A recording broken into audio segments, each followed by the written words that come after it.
लागी हो बाबू पूछी हो जवानी तहार तोरे लागी।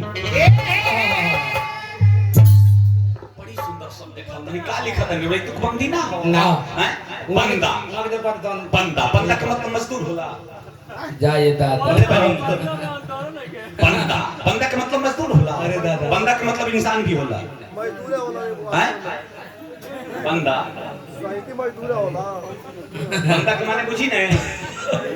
एक चीज के अनेक वो माने होला सर्च करी ना पता लग जाए ऐसे विचार करी बंदा बोलचाल के भाषा में पंजाब को हदेला लो बंदा का मतलब मजदूर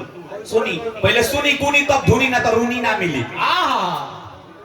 श्रीलाल बाबूजी जिला परिषद वर्तमान आवे वाला प्रत्याशी बानी मनोकामना पूरा करी हनुमान जी मनोकामना पूरा करी भगवान के नैया कि 2-4 दिन वहां के दो गोला गवाई।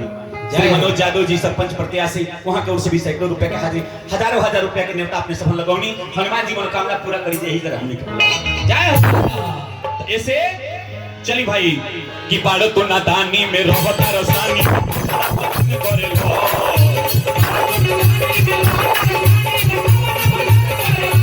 प्रभु जी के ध्यान ज्ञान पर पढ़े लागी हो राम जी के कृपा तो पे पढ़े लागी हो बाबू पूछी हा जवानी पढ़े लागी हो।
सुंदर बात बोलनी हो दिल जब टूटे तो शायर को गजल देता है ये दिल जब टूटे तो शायर को गजल देता है प्यार मरता है तो एक ताजमहल देता है सांप से सांप को खतरा नहीं है यारो अरे यहाँ आदमी तो आदमी को काट कर चल देता है बुजुर्गों के बनाए साहिबा को छोड़ मत देना कहीं खुशबू के पीछे गुलिस्तान को छोड़ मत देना कहीं ऐसा ना हो जन्नत तेरे हाथों से निकल जाए बहू और सास के झगड़ों में माँ को छोड़ मत देना बहू और सास के झगड़ों में माँ को छोड़ मत देना लेकिन चश्मा से आंख ढक जाता पर आंसू नहीं छुपता अब बादल जब छुप जाते पर आसमां नहीं छुपता आग दुनिया को जला देता पर खुद को नहीं फूकता हर कर्ज अदा हो जाता लेकिन माँ का कर्ज नहीं चुकता। लिखी बगौरा का करता नहीं ना ना मगर लिखत नहीं उमा का पोता था नहीं ऐसे खेले में बचपन बीतल मौज में जवानी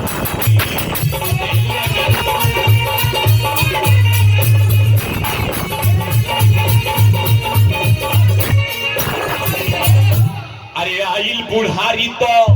बढ़ल परेशान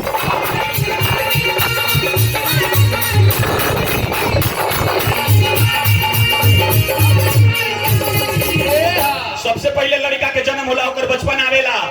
बचपन खेले में बीत जाला जवानी आवेला जवानी मौज में बीत जाला पता लागेला कहिया जहिया बुढ़ारी आवेला जहिया छाती पर कोफा पीत बांध ली कहिया कहेला लो देख लो बाबू पानी पिया लो ना जानतनी बेटा लोग का कहता हे भगवान अबे बुढ़वा के उठा ले तनी मरल रात भर मुयो काता लेकिन उ दिन एक दिन तोहरो अरे समय पकड़ लेला बात सब दिन बाहर रहता लेकिन उ दिन एक दिन तोहरो आई जब परती जाओ त लगन ना होता घुस के चला होता उ दिन एक दिन हमरो आई समय से कबो घबराए के ना ऐसे बस इतने करी कि आयु बुढ़ारी तो बढ़त परेशान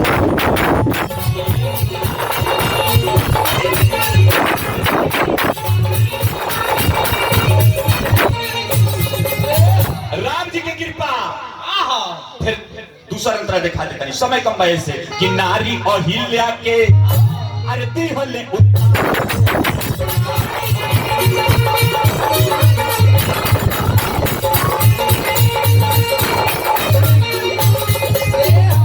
सबरी के कुटिया के पहले उठा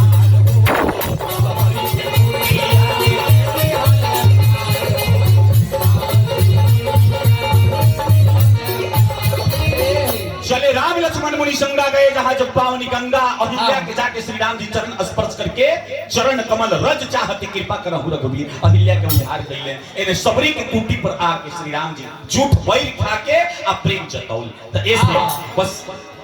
कल हरि के भजन धन कर पढ़े लागी हो राम जी के कृपा तोहबे पर लागी हो बाबू किया लाल पर लागी हो राम जी के कृपा तोहबे पर लागी हो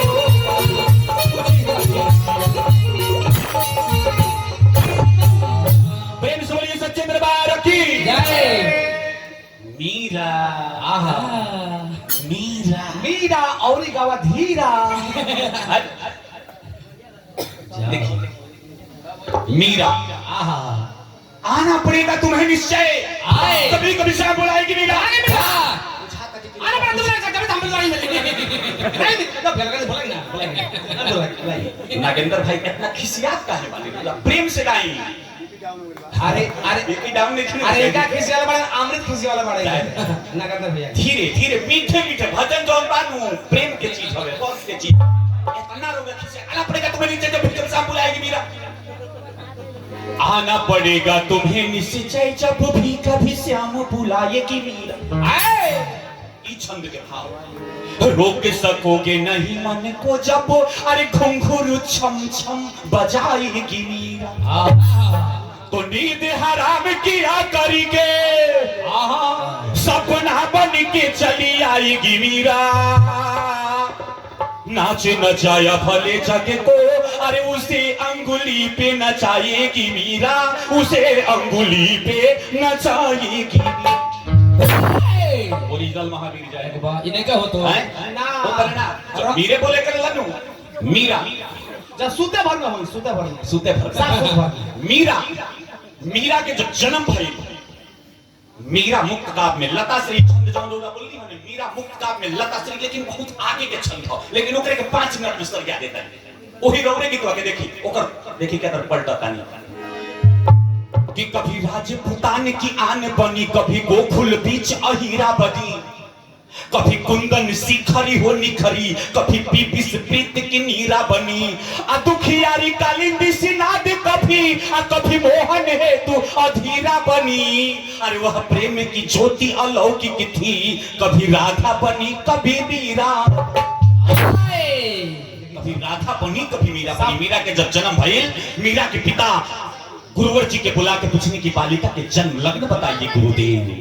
तो देवलोक धरती के भाग्य को सराहता है अब मीरा के जन्म सुन भक्ति हर्षा गई आ शुद्ध भक्ति भाव उठते हैं वायुमंडल में आ धरती आकाश में अनोखी छटा छा गई बालिका के जन्म लग्न देखी के पुरोहित जी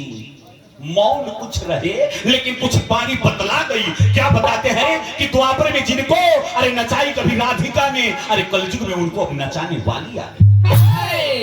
मीरा के जन्म भइल अब मीरा के अवस्था 5 साल के रहे घर के दरवाजा से केहू दूल्हा के बारात जात रहे मीरा पूछी कि माई का हो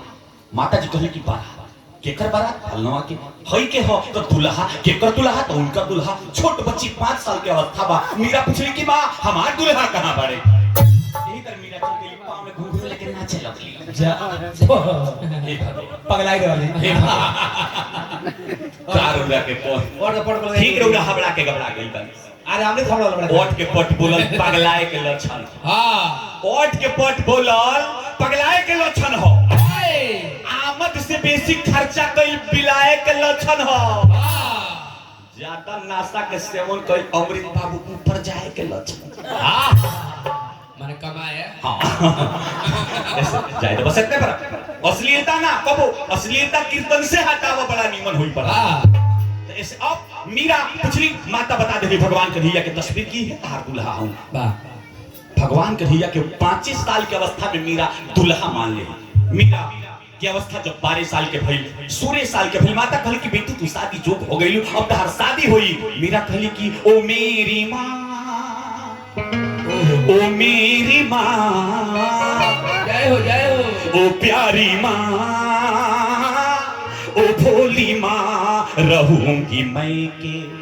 या फिर सासुर में, न दरकार है हमें। तेरे कहने से मैंने श्याम को पिया माना और आज तू शादी की बातें करती हो। ये भारतीय नारी एक बार जिस पुरुष को अपना दिल दे देती है, चाहे वह लंगड़ा लूचा अंधा क्यों ना हो, उसी के साथ जीवन निर्वाह करती है। श्याम को तेरे कहने पर मैंने पिया माना, तू शादी की बातें करती है। लेकिन विचार करिए, सब कैसे सामाजिक प्रथा के अनुसार मीरा की शादी राणा जी के समय, राणा जी के समय, मीरा जब अपना ससुराल गई, पाँव में घुंघरू हाथ में एक तारा लेके कि नहीं हर में भावे नहीं, यहाँ के बोलनी है कौन दुनियादारी, अरे दिया अरे भावे नहीं अनधा कदुन महल है अटारी, अरे हर घड़ी भावता भजनवा कान्हा जी। लेकिन हम कहता नहीं, जैसे मीरा पाँव में घुंघरू हाथ में एक तारा बनली, तले राणा जी अइले, और राणा जी आके कहले कि मीरा, अरे तू हमार पत्नी हो, ई तू का करत? आज राजमहल में मीरा कहली कि ना, हम ओ कन्हैया के, ओ घनश्याम के, ओ मुरारी के पत्नी है, राउर ना। राणा जी कहले कि का है? मीरा कहली कि केहू कन्हैया केहू बुझाता, अरे कहे नंद लाला, अरे मोहन मुरारी केहू हई मदन गोपाला, तो केहू कहे जसोदा के ललनवा राणा जी। रउरा कहतनी कान्हा जी, तो हम कहतनी राणा जी। सूत भर एकरा के कहल जाला ना, तो हम बानी फुलवारी में कि बगिया में अइले तू को बंदा सखी और ओरा चल जाता नहीं, अब एक बेर सोती दो। अब देखी पीछे पड़े के चली बढ़िया बात बा। आ तब उइजा बोला तानी कि जनकपुर के देखने आइले,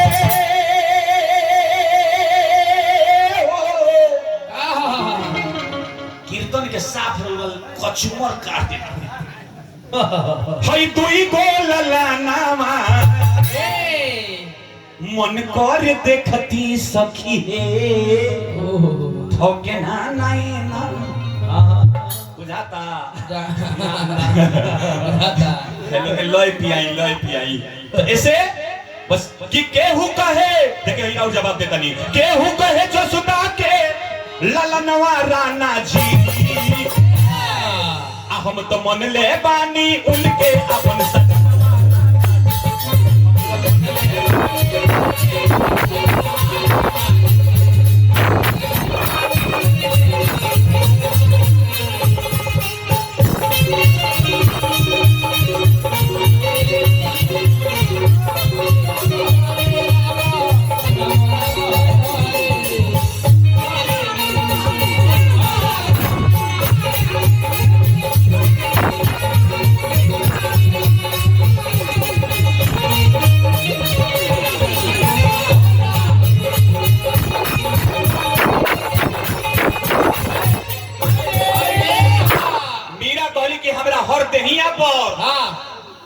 ओ कृष्ण के नाम लिखल बा, हर अंग पर, हर गहना पर मुरारी के नाम लिखल है के तरे।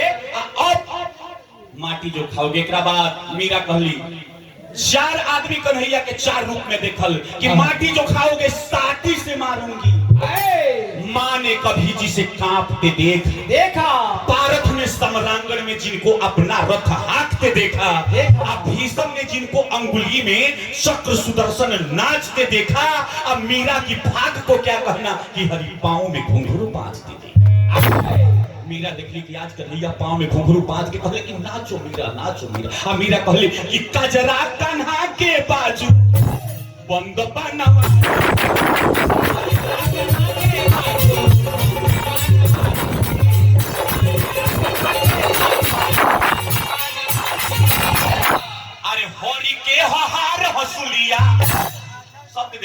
हरि के हार हसुलिया अरे मंगटी का हो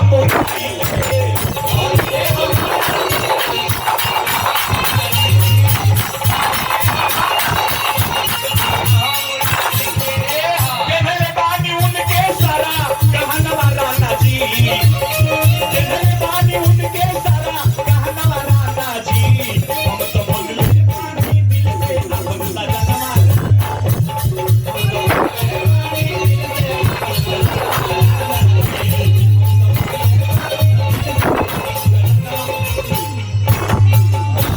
प्रेम से बोलिए सच्चे दरबार की जय।